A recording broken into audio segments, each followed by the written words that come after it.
Assalamualaikum warahmatullahi wabarakatuh. Alhamdulillah wassalatu wassalamu ala Rasulillah.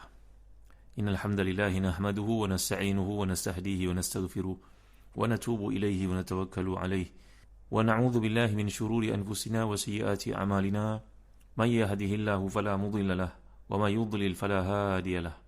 Allahumma salli wa sallim wa barik ala Muhammad wa ala ali Muhammad kama sallaita wa sallamta wa barakta ala Ibrahim wa ala ali Ibrahim fil alamin innaka Hamidum Majid. Amma ba'd. Muslim-musliman yang dirahmati dan dikasihi sekalian, buka pada muka surat 38 jilid ke-8 Tafsir Ibn Katsir. Iaitu firman Allah SWT pada ayat nombor 1 dan 62. A'udzubillahi minasyaitonir rajim. Wa an i'buduni hadza siratun mustaqim. Wa laqad adalla minkum jibillan katsiran afalam takunu ta'qilun. Sadaqallahul azim. Dan hendaklah kamu beribadah kepadaku. Inilah jalan yang lurus. Sungguhnya syaitan itu telah menyesatkan sebahagian besar di antaramu, maka apakah kamu tidak memikirkan? Jadi maksud di sini jalan lurus maksudnya inilah jalan satu-satunya. Kalau mereka mengatakan Islam is a way of life, sebenarnya Islam is the way of life, satu-satunya. Maka bila Allah menyatakan walaqad adalla minkum jibillan katsira, dia surah bahasa Arab elok juga kalau kita memahami beberapa perkara berkaitan qiraat, bahawa jibillan ni dibaca juga dengan jibilan, yang dipanggil sebagai mukhaffaf. Jadi dibaca juga dengan jubulan dan dibaca juga dengan jublan. Kalau baca jibilan ni merupakan qiraat Nafi' dan juga Asim.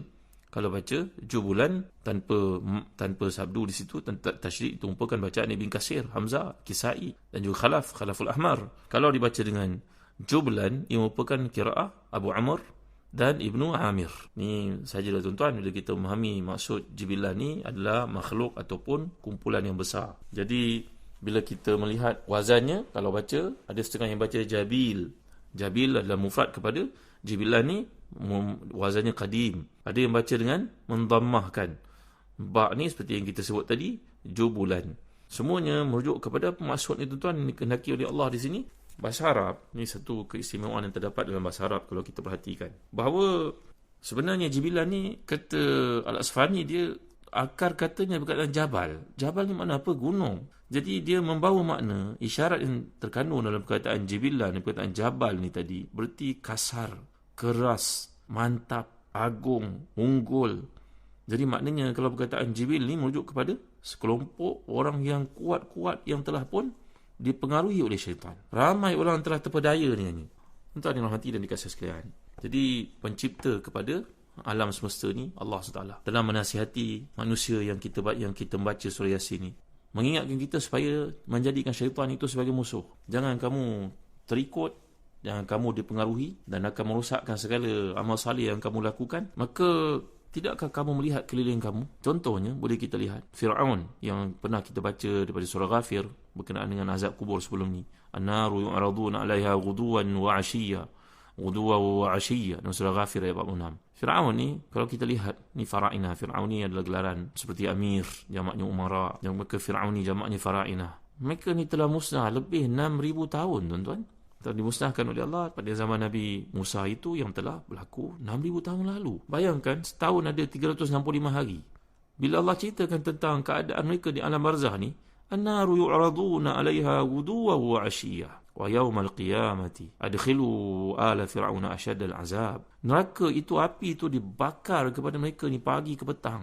Bayangkan daripada 6,000 tahun lalu, kalau kali setahun ada 365 hari, dah berapa ribu hari tuan-tuan keadaan siksaan yang dikenakan kepada Fir'aun ini. Sejak dia ditenggelamkan di Laut Merah itu sampai kari wa yauma taqumu sa'atu adkhilu ala fir'auna asyadal azab. Nanti berlakunya kiamat, panggillah, masukkanlah Fir'aun dengan segala kejahatan dan keluarganya, golongan yang menyokongnya, masuk ke dalam seteruk-teruk azab.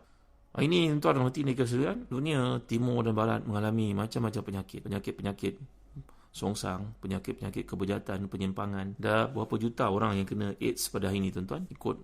Ikut mungkin decision tidak tepat beberapa tahun lalu mengatakan yang terkena AIDS ini bilangannya sudah pun 20 juta. Merupakan satu penyakit yang sangat menakutkan dan asasnya Poinnya, perkara ni kerana dilakukan kenapa? Walaqad adalla minkum jibilan katsira. Begitu ramai manusia yang telah pun dipesongkan oleh syaitan ni, afalam takunu ta'qilun. Kamu ni tak fikir ke? Kenapa tak gunakan akal untuk berfikir? Dari sudut bahasa Arab, kalau kita lihat penggunaan perkataan ta'qilun dengan tatafakkarun ni tuan-tuan. Akal ini satu nikmat yang Allah berikan kepada manusia tu. Diambil perkataan akala yang bererti satu. Umpamanya kalau kita melihat yang dipakai oleh orang Arab di atas serban di kepalanya itu dipanggil iqal. Iqal ni asal usul penggunaannya mengikut pada fiqhologa itu satu tambatan yang digunakan untuk menyekat unta tu daripada bangun. Unta ni bila dia duduk berteleku, maka lututnya akan dibengkokkan seperti itu. Maka si Arab ni mengambil gelung itu letakkan di lutut tersebut, maka unta ni seolah-olah di-crampkan ataupun di-lockkan lututnya, maka dia tidak boleh bangun. Lama kelamaan Arab ini pun mengambil ikal ni letak di tangannya, sukar asyik jatuh saja,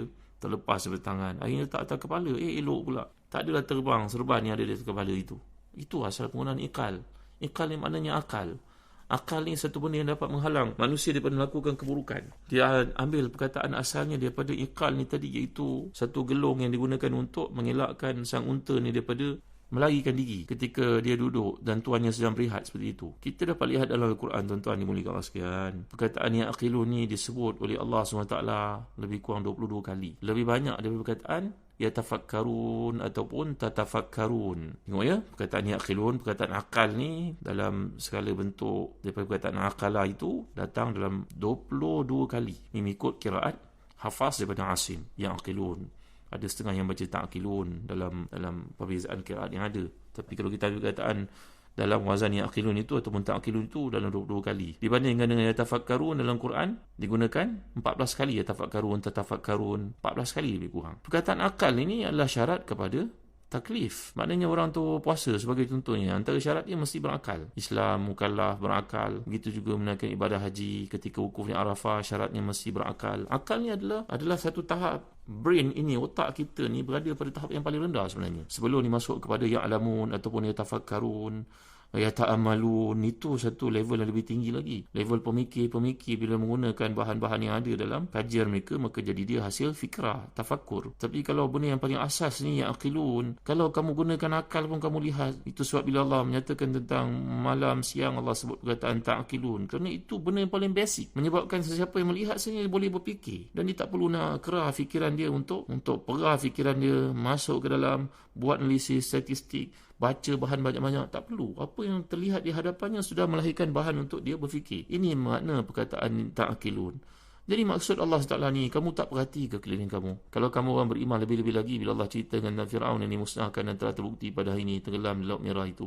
Allah gambarkan an-naru yu'raduna 'alaiha ghuduwan wa 'ashiyya wa yawma taqumu as-sa'ah adkhilu ala fir'auna asyadal 'azab. Ketika neraka itu, api yang panas itu nyalakan sejak dalam kuburnya, barzah lagi. Ketika berlakunya kiamat nanti, masukkan Firaun dan juga kuncu-kuncunya ini ke dalam azab yang paling pedih. Kalau kita kalikan 6,000 tadi kali dengan 365 hari, dan kemudian lihat pula dengan kebejatan penyimpangan berlaku di mana tempat dan dunia mengakibatkan penyakit AIDS ni tadi, yang asasnya kerana melakukan perkara yang bercanggah dengan kehendak Allah SWT. Takkah kamu fikir? Takkah kamu nampak? Takkah kamu terfikir? Kalau kamu tak menggunakan akal kamu untuk mendalaminya, menghayatinya sekalipun, kamu lihat saja, kamu baca saja, tentu dah tercetus dalam minda kamu apakah perkara-perkara yang dilarang oleh Allah ni memang kesannya buruk sekali untuk dilakukan. Begitu tuan-tuan. Jadi perkataan jibilan ni tadi datang perkataan jabal yang bermaksud golongan manusia yang ramai terpengaruh, tapi kamu dapat lihat kesan terpengaruhnya mereka itu, buruknya, impaknya yang teruk dan dahsyat dan merugikan semua pihak. Lihat masyarakat barat pada ni, berapa banyak cost treatment yang terpaksa mereka keluarkan untuk merawat penyakit-penyakit ini daripada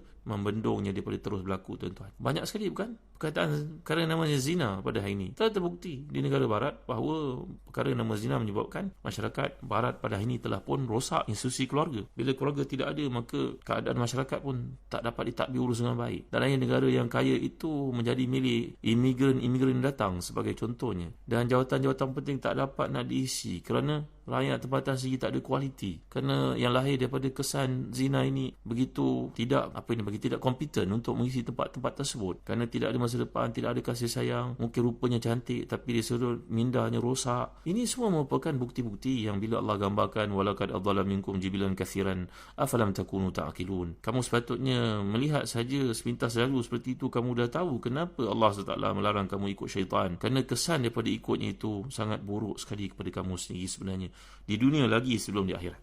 Kemudian kita dapat lihat dalam ayat yang berikutnya, bila Allah menyebut pada ayat 63, bagi tuan Niki tafsir Kasir, buka ke muka 40. Firman-Nya, A'udzubillahi minasyaitonirrajim. Hadhihi jahannamu allati kuntum tu'adun. Islauha al-yawma bima kuntum takfurun. Al-yawma nakhtimu ala afwahihim wa tukallimuna aydihim wa tashhadu arjuluhum bima kanu yaksibun. Walau nasha'u latamasna ala a'yunihim fastabaqus sirata fa anna yubsirun. Walau nasha'u lamasakhnahum ala makanatihim famastata'u mudiyyan wala yarji'un. Terjemahannya, inilah jahannam yang dahulu kamu diancam dengannya. Masuklah kamu ke dalamnya pada hari ini, disebabkan kamu dahulu mengingkarinya. Pada hari ini kami tutup mulut mereka dan berkatalah kepada kami tangan mereka, dan memberi persaksian kaki mereka terhadap apa yang dahulu mereka usahakan. Dan jikalau kami mengkehendaki, pastilah kami hapuskan penglihatan mereka, lalu mereka berlumba-lumba mencari jalan, maka tidakkah mereka dapat melihatnya? Dan jikalau kami mengkehendaki, pastilah kami ubah mereka di tempat mereka berada, maka mereka tidak sanggup berjalan lagi dan tidak pula sanggup kembali. Ini merupakan satu gambaran berikutnya dikatakan kepada orang-orang kafir di kalangan Bani Adam